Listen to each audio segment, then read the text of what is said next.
All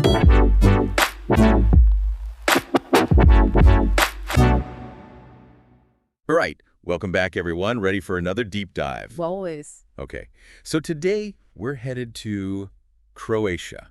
Well, not literally, but you know what I mean. Virtually. Right, virtually. We're diving into this article. It's from a Croatian food blog. Get this. It's called Utrikani Palin. Stuffed wormwood, if you're wondering what that means. Yeah, stuffed wormwood. That sounds a lot tastier in Croatian, trust me. It does, actually. So anyway, the article itself is called Konobaru Pagishi. That translates to, waiter, where are you? And that's exactly what we're trying to figure out today. Right, the big mystery. Where are all the waiters? Is this just a Croatian thing or, something bigger? Well, the author of the article, his name is Christian. He's been running restaurants for years, so he's definitely seeing it firsthand, this shortage, over in Croatia. Okay, so is this like a global waiter shortage then? It's really interesting. It's not just Croatia. Restaurants all over the world, they're having trouble finding people who want to wait tables. Huh. Okay, so if this is happening everywhere, what's going on in Croatia specifically? Well, Christian, in the article, he kind of lays it out, talks about the working conditions, long hours. Yeah, long hours, weekends, holidays. Exactly. All those times when, most people are off having fun. And, the pay can't be that great, right? He mentioned that, too. The average waiter in Croatia, they're making around 1,100 euros a month. Compared to other jobs, that's, significantly less. Makes you wonder, have we just started to, undervalue waiters? That is a good question. Think about it. A good waiter, they can make or break your whole dining experience. They got to be good communicators, problem solvers. They're multitasking like crazy. You got to stay cool under pressure. Total pros. You need a specific kind of person to do that well. Definitely. And Precision, he brings up this point about young people, right? They're all going for those IT jobs, the office jobs. Administration, yeah. 9 to 5, predictable hours, room to grow. I get it. And the work-life balance, right? That's a big thing for a lot of people these days, especially younger generations. Yeah. If I were picking a career now, I'd probably be thinking about all that too. It's totally understandable. People want more than just a paycheck. They want a job that, gives them flexibility, a chance to learn and grow, a job that feels, meaningful, I guess. It makes you think, what's really important when you're choosing a career? Is it all about the money? Or is it more about, having a life outside of work? Yeah, good question. So this waiter shortage, what's it doing to restaurants in Croatia? Is it that bad? Well, Christian doesn't sugarcoat it. He talks about restaurants, they can't find staff, the service is suffering, prices are going up because, they got to make up for it somehow. And I bet some are even closing down. He mentions that too, yeah. Sadly, some places just can't make it work. It's like this domino effect. Fewer waiters, worse service, unhappy customers, and it hurts the whole industry in the end. It's kind of scary when you think about it like that. And it goes even further, right? Think about the economy, restaurants. They're a big part of tourism. If they're struggling, that's going to impact jobs, local businesses, even food prices. It's a whole chain reaction. Wow. I hadn't thought of it on that scale. It's a lot to consider. Okay, so before we get too doom and gloom, I think Christian talks about some solutions too, right? He does. He even gets into this idea of stealing waiters from other places. Oh, yeah, I remember that part. He wasn't a big fan of that, was he? Why not? It seems like, maybe an easy fix. It might seem that way, but he says it just creates this bad environment in the industry. Everyone's poaching employees from each other. There's no trust. It's just, it's not a good way to build a solid workforce. Yeah, I get the whole ethical thing, but, it's a competitive world out there. Isn't a restaurant owner kind of, dumb not to try and snag a good waiter from the competition? It's tempting, I'll give you that. But Kosirjan, he's arguing for a different approach, something more sustainable. So instead of just, swapping waiters back and forth, what does he suggest? Well, he's big on ethical recruiting, really clear job ads, emphasizing the good stuff about the job, using social media to get younger people interested, going to job fairs, even working with hospitality schools to, train the next generation of restaurant workers. That's pretty smart. Instead of just filling an empty spot, you're building up a pool of talent, people who actually want to be in the industry. Exactly. It's about thinking long term, finding solutions that work for everyone, the restaurants and the employees. And Christian's ideas on hiring, they made me think about those times when, you have a bad experience with a waiter. He has some advice for restaurant owners who, maybe they keep having bad luck with their waiters. Oh, yeah. What's he say? He says, instead of blaming yourself or the waiter, Maybe take a step back and look at how you're hiring people and the whole work environment you've created. Like, is it a place where people actually want to work?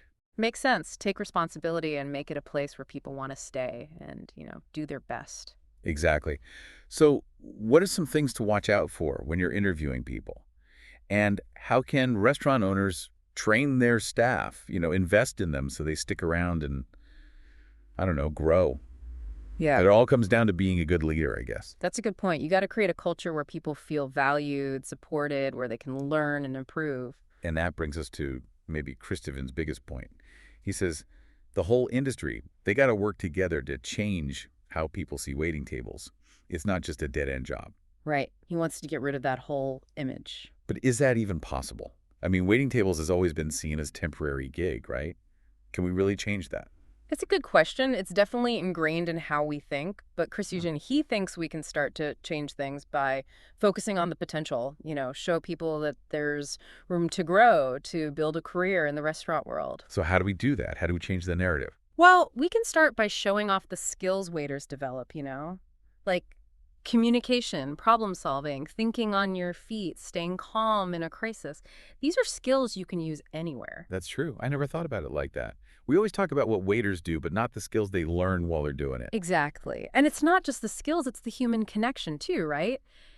Good waiters, they're masters of hospitality. They make you feel welcome. They give recommendations. They share stories. They make you feel like a valued guest. It's kind of an art form, You know what? You're right. A good waiter can completely change your whole experience at a restaurant.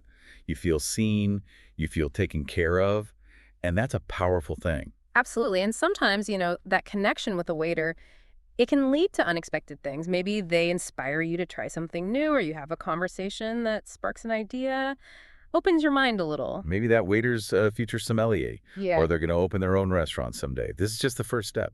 Exactly. So next time you're out, take a minute to appreciate the person serving you. They're working hard and they've got skills.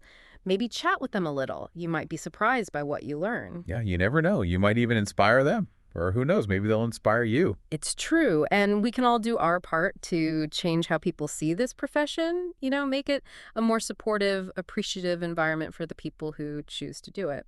Okay, so big picture time. We've talked about low wages, crazy hours, how people view waiting tables, all these other jobs that seem more appealing. This waiter shortage is complicated. It really is, and there's no easy fix. It's going to take a lot of changes in the industry itself and in how we think about it as a society. This isn't just about waiters. It's about how we value certain jobs and the people who do them. And how those values change over time. So, bottom line, we've got a shortage and it's affecting the economy and how we see the world. We need new solutions and a new way of thinking about things.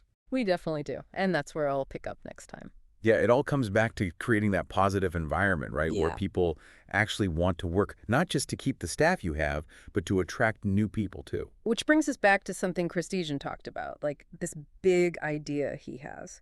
He thinks the whole industry, everyone, needs to work together to change how we all see waiting tables. He really wants to get rid of that dead-end job image. I mean, it's a nice idea, but come on, is that realistic? Mm-hmm. Waiting tables, it's always been like, a stepping stone, a temporary thing. Can we really change that? It's tough. It's a deep-rooted idea, but Christesian thinks we can start shifting things, like highlight the potential, show people you can actually build a career, grow in the restaurant world. Okay, but how? How do we actually change the narrative? Well, for one, we can show off the skills waiters learn on the job. Think about it. Communication, problem solving, multitasking, staying calm under pressure. These are transferable skills. You can use them anywhere. You're right. I hadn't thought of it like that. It's always about what waiters do, not what they learn while they're doing it. Exactly. And it's not just skills, it's that human element too. Good waiters, they're like hospitality masters. They make you feel welcome, recommend things, tell stories. You actually feel like, a valued customer. It's almost an art when you think about it. It is. A good waiter can completely change your experience in a restaurant. You feel taken care of, seen. I mean, that's a pretty big deal. It really is. And sometimes, those interactions with a waiter, they can lead to unexpected things. They get you to try something new. You have a conversation that sparks an idea, opens your mind a bit. Maybe that waiter is a future sommelier, or they're going to open their own place someday. This is just the beginning. Absolutely. So next time you're eating out, Really take a second to appreciate the person serving you. They're working hard, they have skills, maybe chat with them a bit. You might learn something. Yeah, who knows? Maybe you'll inspire them. Or they'll inspire you. It's true. And we can all play a part in changing how people see this whole profession, make it more supportive, more appreciative of the people who are doing it. Okay, stepping back for a minute, we've covered a lot.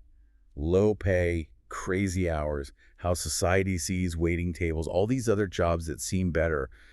This waiter shortage is a whole mess. It really is. And there's no quick fix. We need changes in the industry and in our thinking. It's bigger than just waiters. It's about how we value certain jobs, the people doing them. And how those values change, over time. So we've got a shortage with economic and societal impacts.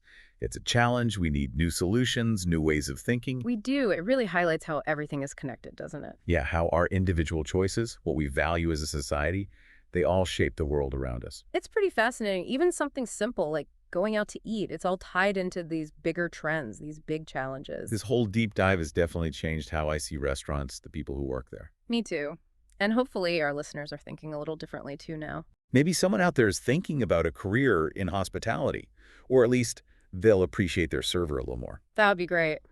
A little appreciation goes a long way. So to wrap things up, this waiter shortage, it's complex, no easy answers. We need changes in the industry and in how we all see this profession. Absolutely.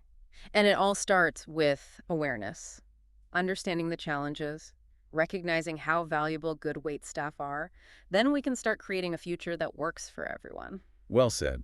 Thanks for joining us for this deep dive into the waiter shortage. It's been a pleasure. Until next time, bon appetit. Yeah, it really is fascinating, It makes you realize that even something as, every day as going out to eat, it's all connected to these bigger issues we've been talking about. It really does. This whole deep dive, it's made me look at restaurants and the people working in them in a whole new light, that's for sure. Me too, me too. And hey, maybe our listeners are feeling the same way now, thinking about things a bit differently. Yeah, maybe someone's even thinking about, like, hey, maybe a career in the restaurant world isn't such a bad idea. Or at the very least, they'll tip their waiter a little better next time. That's the hope. Like we said, a little appreciation goes a long way. Okay, so wrapping it all up. This waiter shortage, it's complicated, no easy solutions. Yeah. Right? We need to change how the industry works, but also how we, like as a society, how we see this whole profession. Absolutely. And it all starts with being aware, understanding the challenges these folks are facing, and recognizing that, hey, good wait staff, they're valuable. That's how we start building a better future for everyone involved. Couldn't have said it better myself. So thanks for joining us on this deep dive into the world of restaurants and the vanishing waiter. The pleasure was all mine. And until next time, bon appetit.